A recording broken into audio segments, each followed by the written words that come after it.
Assalamualaikum warahmatullahi wabarakatuh. Pada kesempatan kali ini, saya akan menganalisis teks resensi. Tugas Bahasa Indonesia kelas 11.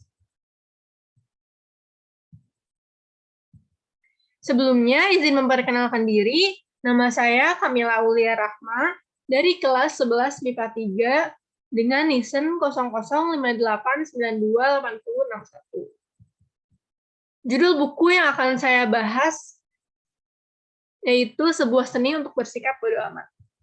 Ini adalah bagian cover depan dari buku tersebut.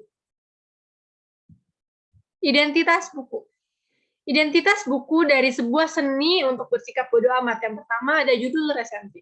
Judul resensi yang saya ambil yaitu gak apa-apa bersikap bodo amat untuk hal yang membuat kita buruk.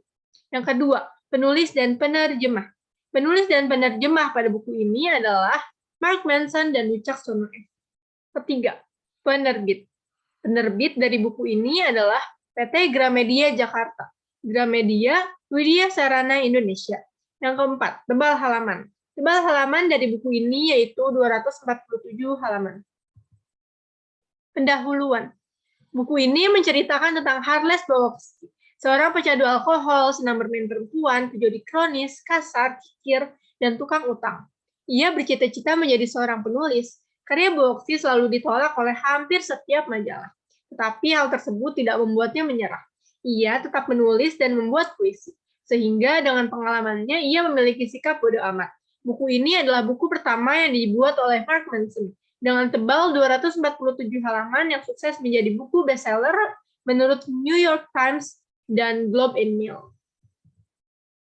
Isi resensi. Dalam novel Sebuah Seni untuk Bersikap Bodo Amat, ada 3 seni yang menggambarkan bagaimana seseorang tersebut memang harus bersikap bodo amat akan sesuatu hal. Yang pertama yaitu, bodo amat itu bukan berarti acuh tak acuh, tetapi bodo amat berarti nyaman saat kita berbeda dengan yang lain. Yang kedua, agar kita bisa bodo amat pada kesulitan, kita harus peduli terhadap sesuatu yang jauh lebih penting daripada kesulitan tersebut. Yang ketiga, di dalam novel ini banyak kisah dan pengalaman hidup seperti tentang kisah pangeran pada akhirnya memilih hidup di jalanan daripada di istana. Kisah seorang motivator terkenal dengan karyanya yang selalu memberi motivasi kepada orang, tetapi ia tidak menemukan kebahagiaan di dalamnya. Dan kisah yang lainnya. Pada buku ini, makna cuek bukan berarti tidak peduli terhadap apapun. Charles Bukowski gambaran sederhana untuk menggambarkan, untuk mengarahkan kembali ekspektasi hidup dalam memilih apa yang penting. Karena pada intinya, hidup hanyalah rentetan masalah yang tidak ada ujung. Keunggulan buku. Keunggulan buku dari buku Sebuah Seni untuk Bersikap Bodo Amat yang pertama ada halaman buku yang tidak terlalu tebal. Yang kedua, warna sampul yang didominasi warna orange dan judul buku yang menarik sehingga pembaca tertarik untuk membaca buku ini. Yang ketiga, bahasa yang sedikit nyeleneh akan tetapi banyak inspirasi dan motivasi yang terkandung. Kekurangan buku. Kekurangan buku dari buku ini yaitu yang pertama ada masalah atau cerita yang terdapat antara bab satu dengan yang lainnya kurang sinkron. Yang kedua, ada kalimat-kalimat yang maknanya absurd sehingga sulit untuk memahami maksud dari kalimat tersebut. Penutup.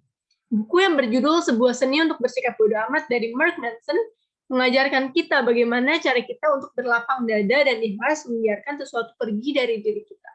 Bagaimana cara kita untuk bisa memilih dan menyortir hal-hal yang penting saja sehingga tidak memikirkan dan melakukan hal yang sia-sia dalam hidup.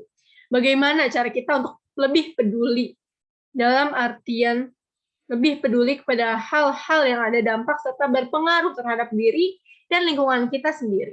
Serta buku ini akan mengajari kita untuk jangan berusaha yang mengakibatkan diri menjadi buruk.